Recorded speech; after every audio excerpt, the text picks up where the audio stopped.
Radhe Radhe everybody. खुला आसमान, नीला नीला आसमान, खुली खुली छत, पेड़ पौधे, शुद्ध वातावरण। आपको समझ में आ रहा होगा why I missed my hometown so much.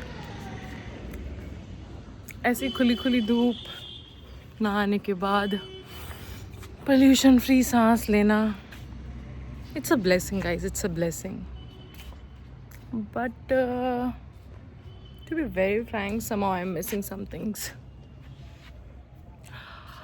मैं ना अजीत डोवियाल जी, जो हमारे फॉर्मर सिक्योरिटी मिनिस्टर हैं, I am not sure he is currently the security minister, उनका एक पॉडकास्ट देख रही थी। उसमें ना वो लाइफ में डिसीजन मेकिंग के महत्व पर बात कर रहे थे। I don't know, you want me to set up the camera? Let's talk about this topic, right?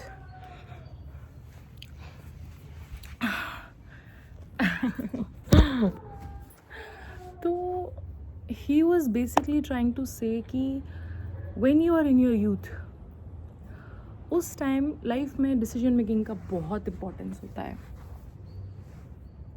जैसे कि जब हम यंग होते हैं ना, तब हम बहुत सारे मल्टीपल छोटे छोटे डिसीजंस, बड़े बड़े decisions on a daily basis लेते हैं लाइफ में। As a middle class person ये थोड़ा सा चैलेंज होता है, क्योंकि हम बहुत डिफरेंट फैमिली बैकग्राउंड से आते हैं। I have felt like I have developed decision making over the past few years. मैं जब बड़ी होती गई, पहले मैं इतनी कंफ्यूज रहती थी, क्योंकि हम जब छोटे रहते हैं ना, मिडिल क्लास फैमिली में शुरू से आपके पेरेंट्स ही ज़्यादातर आपके डिसीजंस लेते हैं। कुछ फैमिलीज़ में there is a struggle to convince your parents even for smaller things in life. तो मैं जब बाहर निकली, कमाने लगी, तो मुझे लगता है यार, तब मैंने असली डिसीजन मेकिंग की पावर समझी, क्योंकि तब मैं खुद अपने खर्चे उठा रही थी, हर चीज़ अपने हिसाब से कर रही थी। तो पहले जो डिसीजंस मैं पहले समझती थी सही हैं, पर मैं उनको ले नहीं पाती थी, because I was not feeling confident in myself. People never felt confident in my decisions, they never enabled me. अब जब मैं वो लेने लगी हूँ, मुझे समझ में आ रहा है कि यार I actually had a good vision and good thinking.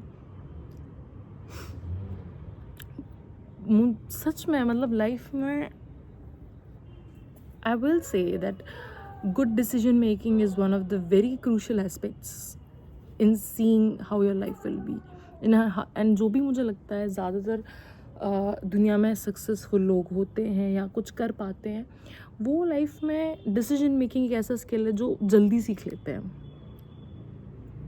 कहीं ना कहीं खुद के डिसीजंस पर कॉन्फिडेंट होना, क्योंकि आप अपने मन में सोच लेते हो कि आप क्या कर रहे हो, आप किस तरीके से चीज़ों को देख पा रहे हो, और आप किस एस्पेक्ट में क्या क्या कितना दे पाओगे इनपुट, आपको पता है अपने पोटेंशियल का।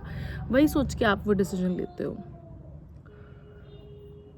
मुझे ऐसा लगता है यार, मिडिल क्लास फैमिली में बहुत स्ट्रगल्स होते हैं इन चीज़ों को लेके। हम घरेलू चीज़ों से रोज़ अपने पेरेंट्स से ही लड़ रहे होते हैं, कई अपने डिसीजंस को प्रूव करने के लिए, क्योंकि हमारे पेरेंट्स भी बहुत कुछ स्ट्रगल देख कर आए हैं लाइफ में। रिस्क टेकिंग कैपेसिटी बहुत कम होती है हमारे पेरेंट्स की, और वही चीज़ उनको भी कहीं ना कहीं एक बच्चों को डिसीजन लेने से रोकती है। मतलब मैं तो अपने बारे में यही बोलूँगी, but the sooner you learn this the better it is for you in your life. और रही बात कब क्या डिसीजन लेना है, आपके पास वैसी अपॉर्चुनिटीज़ भी आनी चाहिए, आपके पास वैसी लाइफ में सिचुएशंस आनी चाहिए जहाँ पर आप और चैलेंजिंग डिसीजंस को लेना सीखें, रिस्क कैपेसिटी इंक्रीज़ करना सीखें, क्योंकि जितना जल्दी आप इन चीज़ों से जूझोगे, उतनी जल्दी आप चीज़ों को हैंडल करना, चीज़ों को रिजॉल्व करना सीखोगे ज़िंदगी में without getting panicked in your life. So let me know, आप लोग लाइफ में कब डिसीजन लेना सीखे, और आपके घर में आपके डिसीजंस की कितनी वैल्यू होती है। Will talk more on this. तब तक के लिए राधे राधे।